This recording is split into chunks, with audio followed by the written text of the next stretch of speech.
الصلاة والسلام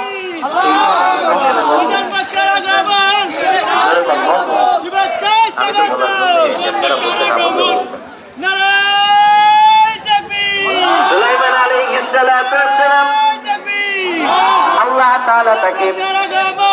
মুজিজা দিয়েছিলেন, তার মধ্যে একটা অন্যতম মুজিজা